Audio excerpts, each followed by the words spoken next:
The Word of God really just reminds you of who you truly are.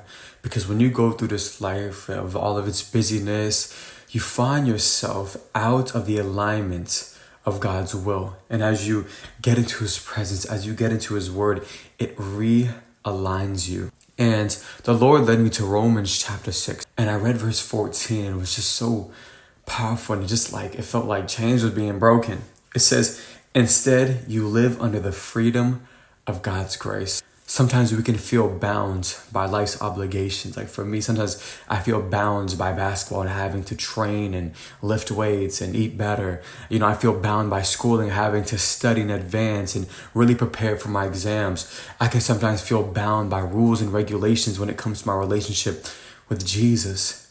But God's like, no, James, that's not how I call you to live. He says, instead, you live under the freedom of God's grace. And also in Romans chapter 8, verse 15, he says, so you have not received a spirit that makes you fear for slaves.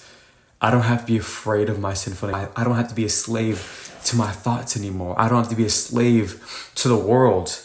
Instead, you received God's spirit when He adopted you as His own children. Now we call to Him Abba, Father. And if you have the Spirit of God living in you, you know that you truly are God's children. So I call you each and every single day to get into His Word and align yourself. Really get to know more about Him, because as you know more about Him, you begin to understand who you truly are in His eyes and who He truly calls you to be.